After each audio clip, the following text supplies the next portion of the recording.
What is good, everybody? AHS Rules back again with another video as we are here for my 2024 AEW Forbidden Door predictions video. So if you're here strictly for the predictions part, I'll put a little timestamp for you because every time I do AEW predictions, anytime I do predictions in general, I go off on a little tangent / talk about the build of the card and just the state of the company. So in this sake, AEW, and this one might be a little bit lengthy, but if I'm just being honest, I always say this when we get to the pay-per-view predictions, that AEW always puts on great pay-per-views, but the build to these shows, not so great, and a little bit a lot of questionable things and just things that you groan and don't necessarily like. And I think this one is a little bit of kind of I have a lot of examples for this one this time around. So, I feel WWE is a little bit better than AEW right now. I enjoy watching WWE a lot more. Raw, 3-hour show, I enjoy it. There, I said it. SmackDown is a 2-hour show, but that flies by, and hell, I tune into NXT now. There, I said it. Where Dynamite, most weeks, very good. Collision, I wish I could say the same, but Collision just sometimes does not have a direction. Sometimes there's some good things, sometimes they just feel very skippable. And Rampage finally is back at its regular time spot, but sometimes I watch, sometimes I don't. But overall, I just feel the build to this show was not the best. The main event is very good. We'll get to that last because it's the main event.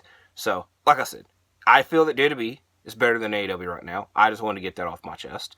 I will also say, I keep comparing this in my mind to last year's Forbidden Door, and it was close to a perfect show. I would just say a perfect show. I don't remember everything off the top of my head, but I just feel that card and this card, if you compare it, you would choose that card.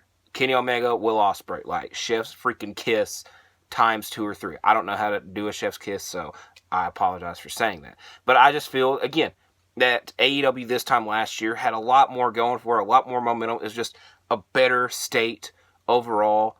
And thing 3, this one mainly proclaims to this pay-per-view, the crossover appeal doesn't feel as important because the 2 top names from New Japan last year, again, going to last year's card, Will Ospreay, Kazuchika Okada, they're on Dynamite every week. They're in AEW right now. So what's supposed to be this big event, Forbidden Door, is a crossover event, the 2 top stars are not there to cross over. And it feels that this is mainly an AEW pay-per-view and not a New Japan and even to an extent CMLL show. So just had to get that off my freaking chest.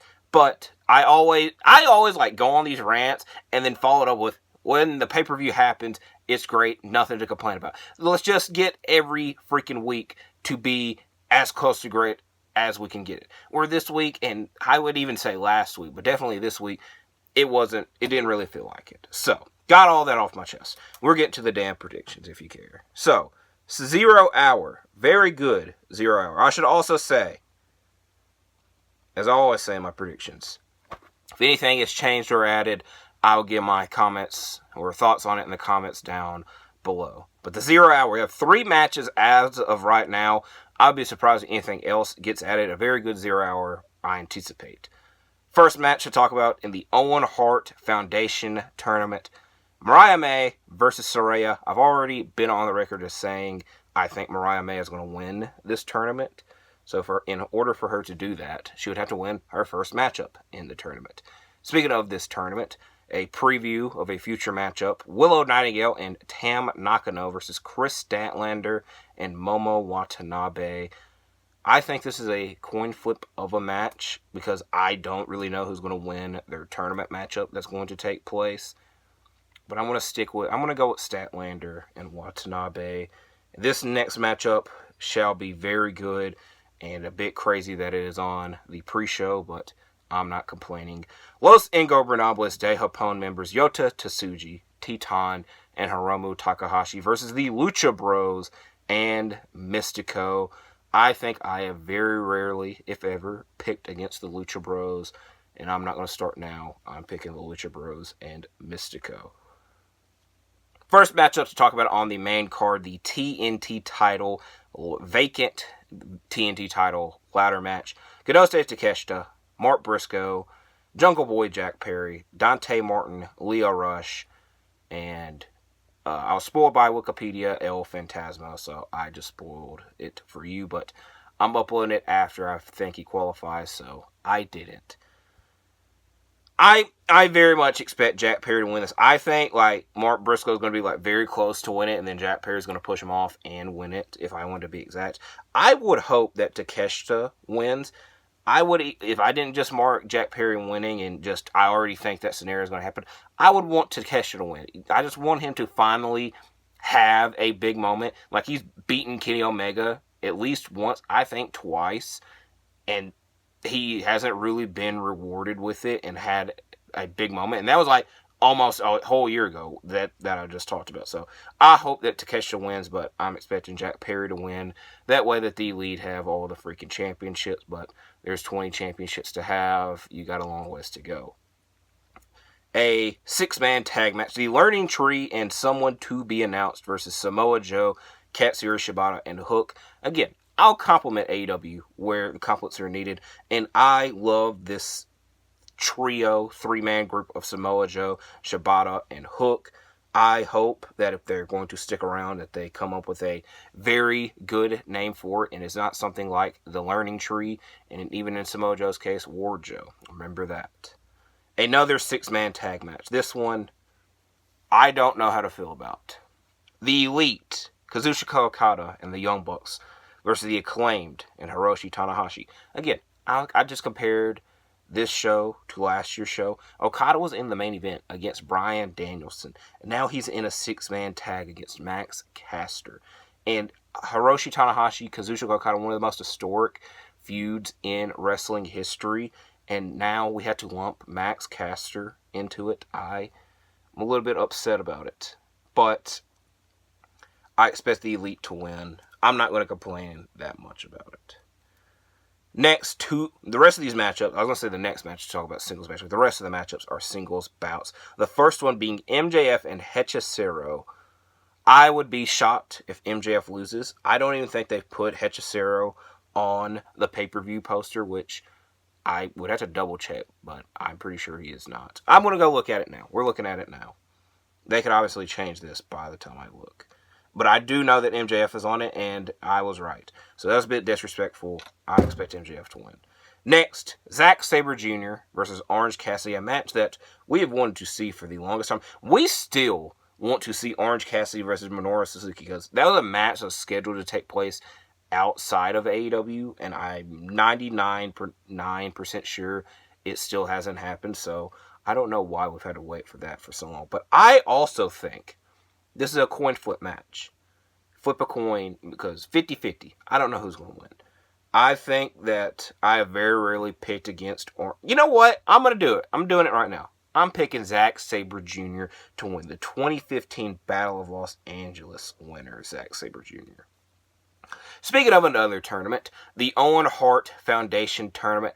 I anticipate this to be match of the night. A match I am looking forward to. Shingo Takagi versus the American Dragon, Bryan Danielson. I made my fantasy booking video earlier this year, talk about the matchups I wanted to see Bryan Danielson have this year. And this was one of those matchups that I wanted to see, mainly because I saw it on Twitter. I'm like, damn, I would actually enjoy that. I went out of my way, because I have the Dragon Gate USA DVD where they competed before. I showed it off in that video. I'm not going to show it off again. And so I'm glad that we're actually coming full circle and getting this match now. I will be a Debbie Downer. I'm picking, not necessarily, all right, let me change how I'm saying that. I'm picking Bryan Danielson. The thing I'm being a Debbie Downer about is the past 2 Owen Hart Cups have had New Japan talent in it, and they never make it out of the first round. 2022, Adam Cole beat Tomohiro Ishii, and then last year, CM Punk beat Kojima, Lariat. So I very much anticipate that Danielson wins this matchup, and so 3 strikes. Next year, hopefully that changes. And I even, when I was talking about the Owen Hart tournament in another video, I was like, I hope that Shingo wins his matchup. That was before I was announcing it, Danielson, though. Now we have some high-stakes championship bouts. The first one being a winner-takes-all for the TBS and New Japan Strong Women's Championships. Mercedes Mone versus Stephanie Vaquer. I think I will very rarely pick against Mercedes Mone. I just think that she's about to go on this dominant run in AEW. It is hilarious because I've been seeing nothing for a month or so. Oh, Mercedes Mone, it's this amount of days until Mercedes Mone is a double champion. Does that mean a lot? You know? I guess it does. So I'm expecting Mercedes Mone to win.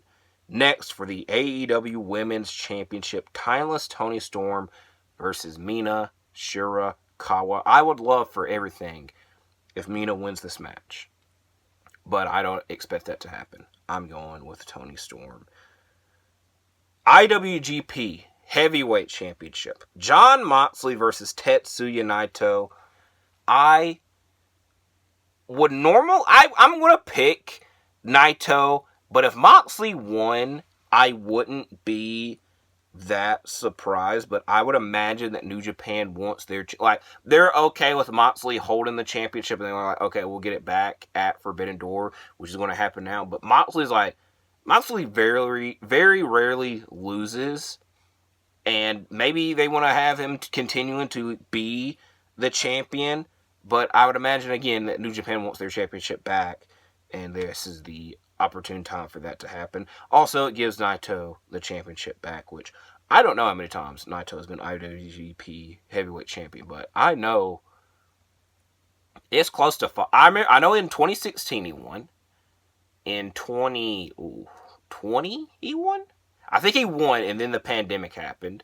Then he just recently won it, so that's 3. So this would be 4. So at least 3 times he's been champion. Very close to 5. Very close to that Booker T mark. So let's see if it happens at Forbidden Door. As now we get to our main event match. This is such a highly anticipated match.